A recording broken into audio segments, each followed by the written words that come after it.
Good morning friends, I am Swati. Welcome you all to my channel. Today we are going to start our next topic and our next topic is appreciation of the poem and our next poem is You Start Dying Slowly.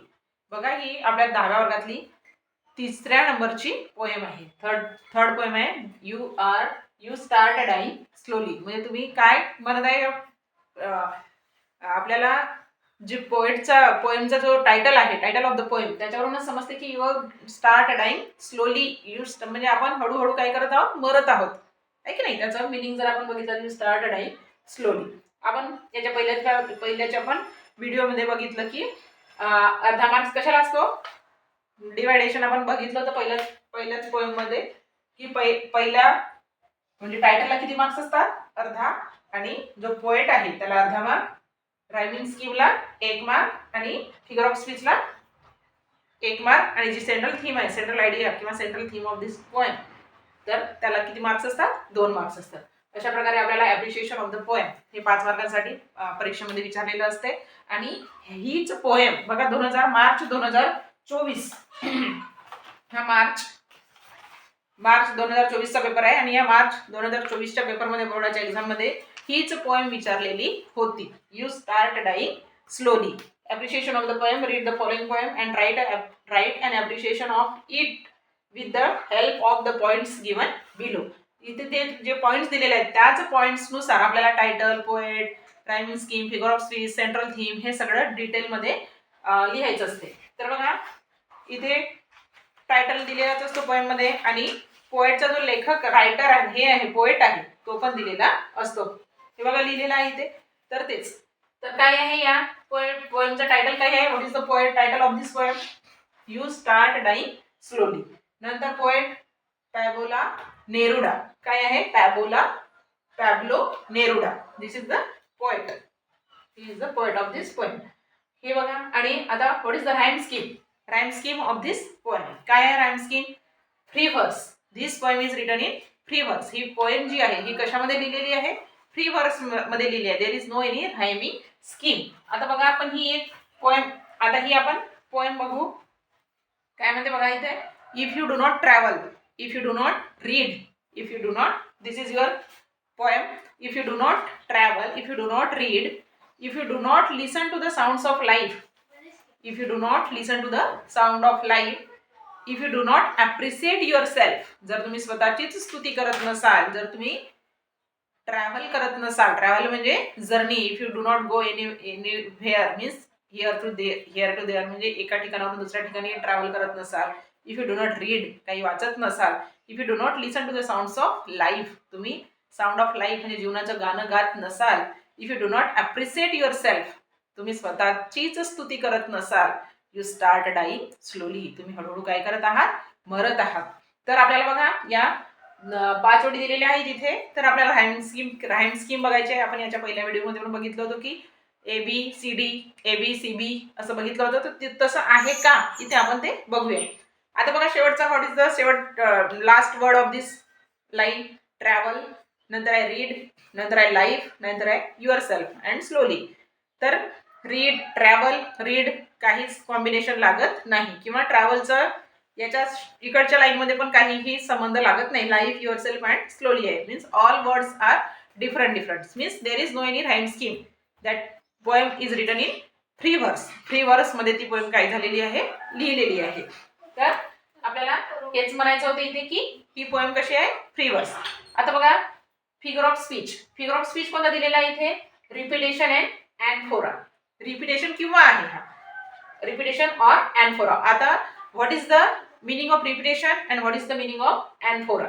बघा repetition केव्हा होतो, आपण मगाशी म्हणजे याच्या पहिल्या व्हिडिओमध्ये बघितलं की ॲलिट्रेशन केव्हा होतो, रिपिटेशन केव्हा होतो आणि अँफोरा केव्हा होतो. हे सिमिलर आहे, थोडा आपल्याला लक्षात घ्यायचं आहे.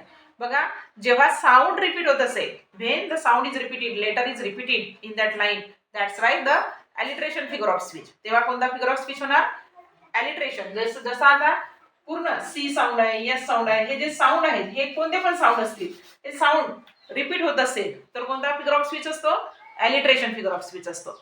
आणि जेव्हा शब्द, वर्ड इज रिपीटेड म्हणजे वर्ड्स रिपीटेड होतात, वर्ड्स आर रिपीटेड म्हणजे वर्ड्स, जसं आपण बास्केट फुल ऑफ मूनलाईट मध्ये बघितलं तर स्मॉल स्मॉल ऑफ मूनलाईट म्हणजे स्मॉल स्मॉल हा जो वर्ड आहे तो डबल डबल आला होता. That's why means that time there was a repetition figure of speech. तिथे काय होता? रिपिटेशन फिगर ऑफ स्पीच होता. आता अँफोरा म्हणजे काय? अँफोरा म्हणजे बघा group of words. Anaphora there is no any single sound, there is no any single word, there is repetition of group of words. म्हणजे ग्रुप ऑफ वर्ड्स म्हणजे पूर्ण ओळची ओळ रिपीट होत असेल तेव्हा कोणता फिगर ऑफ स्पीच होतो? अँफोरा. कोणता होतो? अँफोरा. बघा इथे, if you do not travel, if you do not read, if you do not listen to the sounds of life, and if you do not appreciate yourself. If you do not, if you do not, if you do not, ही हे जी line आहे if you do नॉटची ही कितीदा आली आहे poem मध्ये? 4 time, 4 time. That lines repeated in 4 times, 4 times. किती वेळ आलेली आहे? पूर्ण लाईनची लाईन ग्रुप ऑफ वर्ड्स 4दा सारखे सारखेच वर्ड्स आलेले आहेत आणि एकदम बिगिनिंगला. तर तेव्हा कोणता फिगर ऑफ स्पीच होतो? अँफोरा. तुम्ही रिपिटेशन पण लिहू शकतो पण आपण अँफोरा पण लिहू शकतो. म्हणजे अँफोरा इज बेटर आहे की नाही? अँफोरा आपण लिहू शकतो तिथे. तर अशा प्रकारे इथे कोणता फिगर ऑफ स्पीच आहे? अँफोरा. लक्षात आलं? अलिटरेशन म्हणजे काय आणि रिपिटेशन म्हणजे काय आणि फिगर ऑफ अँफोरा म्हणजे काय? अलिटरेशन म्हणजे साऊंड रिपीट होतो, एकच लेटर रिपीट होतो. रिपिटेशन मध्ये पूर्ण वर्ड रिपीट होतो म्हणजे एकच वर्ड रिपीट होतो, स्मॉल स्मॉल, स्वीट स्वीट असे. आणि अँफोरा मध्ये काय होतो की पूर्ण ग्रुप ऑफ वर्ड्स म्हणजे पूर्ण वर्डची ओड रिपीट होते. जसं आता if you do not, if you do not, if you do not read, if you do not travel, if you do not listen to the sounds of life, if you do not appreciate yourself. तर ही पूर्ण ओडची ओड repeat झाली आहे. त्याच्यामुळे इथे कोणता alliteration, कोणता फिगर ऑफ स्पीच होणार? अँफोरा. हे लक्षात ठेवा. एलिट्रेशन, रिपिटेशन आणि अँफोरा. आपल्याला इथे slowly dying, you start dying slowly मध्ये कोणता वापरलेला आहे? अँफोरा. तिथे एलिट्रेशन पण आहे, same sound is repeated also there. Alliteration पण तुम्ही लिहू शकता. We have to write only one or two figure of speech. Okay. तुम्ही इथे लाईन पण लिहू शकता. नंतर आहे बघा, what is the theme of this poem? What is the theme? आता या पोएमची थीम काय आहे? व्हॉट इज म्हणजे पोएट आपल्याला काय सांगतो की काय सांगत आहे किंवा काय करायला सांगत आहे आपल्याला? तर आपण जर पोएम बघितली तर काय म्हणतात, काय म्हणत आहे इथे पोएम मध्ये? If you do not travel, if you do not read, if you do not listen to the sounds of life, if you do not appreciate yourself, and you start dying slowly. जर तुम्ही स्वतःची स्तुती करत नसाल, जर तुम्ही फिरायला जात नसाल, जर तुम्ही काही बुक्स वाचत नसाल दुसरे नवीन नवीन, किंवा you do not listen to the sounds of life म्हणजे जीवनाचं गाणं गात नसाल, that time you start dying slowly. तर तुम्ही काय करत आहात? हळूहळू मरत आहात. When you kill your self esteem. Self esteem म्हणजे सेल्फ रिस्पेक्ट, स्वाभिमान. सेल्फ इस्टीम म्हणजे स्वाभिमान. When you do not let others help you, you start dying slowly. If you become a slave of your habits. जर तुम्ही स्वतःच्याच सवयींचे काय बनत आहात? गुलाम बनत आहात. If you become a slave of your habits, walking every day on the same path. म्हणजे आपण रोज रोज तेच कामं करत आहोत. सकाळी उठणे, शाळेत जाणे, अभ्यास करणे, ऐक नाही. Walking every day on the same path, there is no any new thing in your life, that time you start dying slowly. त्यावेळेस तुम्ही काय करत आहात? हळूहळू मरत आहात. If you do not change your routine. जर तुम्ही आपला रुटीन चेंज करत नसाल, if you do not change your routine, if you do not wear a different colours, if you do not wear a different colours. जर तुम्ही वेगळे वेगळे colour नसेल घालत, एकच बोर करत असेल, तेव्हा स्टार्ट डाईंग स्लोली. और you do not speak to those you don't know. जे व्यक्ती तुम्हाला माहित नाही आहेत त्यांच्या सुद्धा सोबत तुम्ही बोलतात. किंवा or you do not speak to those you don't know. जर तुम्ही अनोळखी व्यक्तींसोबत बोलत नसाल, that time you start dying slowly. जसं बघा, आपण आपल्या ओळखीच्या व्यक्तींसोबत नेहमीच बोलतो, पण एखादा नवीन व्यक्ती आहे तर त्याच्यासोबत आपण त्याच्यासोबत हितगुज साधून किंवा त्याच्यासोबत बोलून त्याच्यासोबत चर्चा करत जर नसू आपण, तर आपण काय करत आहोत? हळूहळू मरत आहोत. If you avoid to feel a passion. जर तुमच्यामध्ये पॅशन नसेल, if you do not have a passion and their turbulent emotions, those which make your eyes glisten shine. म्हणजे तुमचे जर those which make your eyes glisten and you heart beat fast.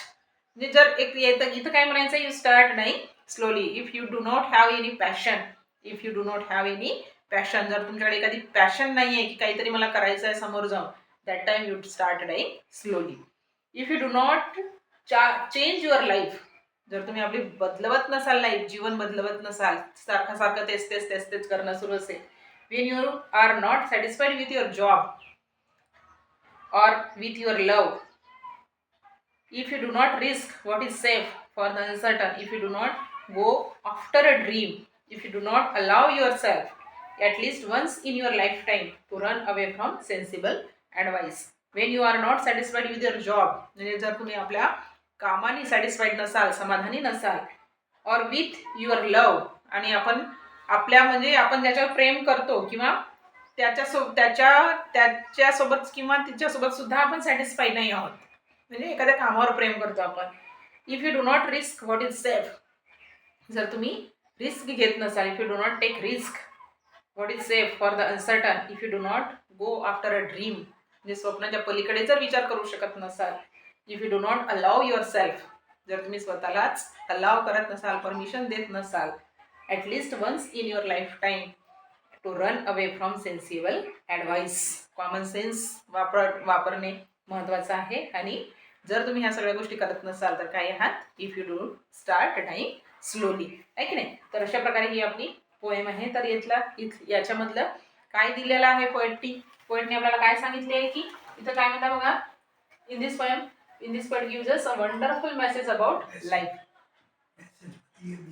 message आपल्याला काय देत आहे poet की gives us a wonderful message about life. The poet says that life must be enjoyed. Life काय आहे, एन्जॉय करायची आहे. We must enjoy our life. आपल्याला आपली लाईफ काय करायची आहे, एन्जॉय करायची आहे. फक्त जगायचं म्हणजे फक्त अशी काढायची नाही आहे लाईफ, म्हणजे मरतपर्यंत काढायची नाही. काय करायचं आहे, वी हॅव टू लिव्ह, जगायचं आहे आपल्याला.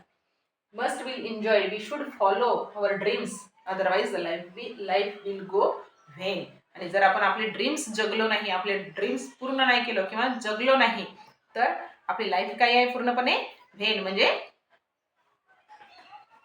काय, व्यर्थ आहे. व्हेन म्हणजे व्यर्थ आहे.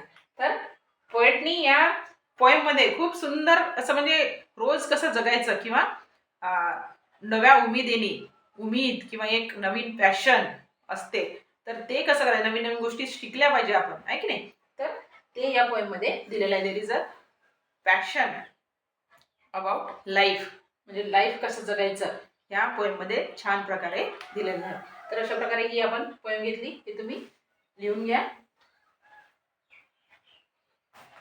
You start dying slowly, Pablo Neruda, रिव्हर्स मध्ये आहे, ॲनाफोरा आहे, आणि this is a central theme of this poem, how to live a life. तुम्ही आपल्या शब्दामध्ये पण चांगल्या प्रकारे ती पोएम एक्सप्लेन करून what is the central theme of that poem तुम्ही लिहू शकता. In this poem gives us a wonderful life message of life, about life. The poet says that with the life must be enjoyed. Life काय करायचे, enjoyed करायचे. We must have to enjoy our life. And if you do not enjoy our life, जर आपण enjoy करत नसो आपली life, तर आपण काय करत आहोत, वी आर डाईंग स्लोली. तर आपण हळूहळू काय होत आहोत, मरत आहोत. जरी आपण जिवंत दिसलो तरी आपले स्वप्नच जर नसतील, स्वप्नच पूर्ण करण्याची इच्छा नसेल, तर आपण हळूहळू काय होत आहोत, मरत आहोत. ठीक आहे, हे लिहून घ्या. आणि अशा प्रकारे जास्तीत जास्त विद्यार्थ्यांपर्यंत शेअर करा, लाईक करा आणि चॅनलला सबस्क्राईब करा, कारण आपले जे नवीन व्हिडिओ आहेत ते पटकन तुम्हाला बेल आयकॉन प्रेस करायचं आहे, नोटिफिकेशन पटकन येऊन जातो. आणि परीक्षेला आता काही जास्त वेळ राहिलेला नाही, तर आपण हे पूर्ण पोएम घेऊन घेऊ, आहे की नाही. जास्तीत जास्त विद्यार्थ्यांपर्यंत शेअर करा. थँक्यू.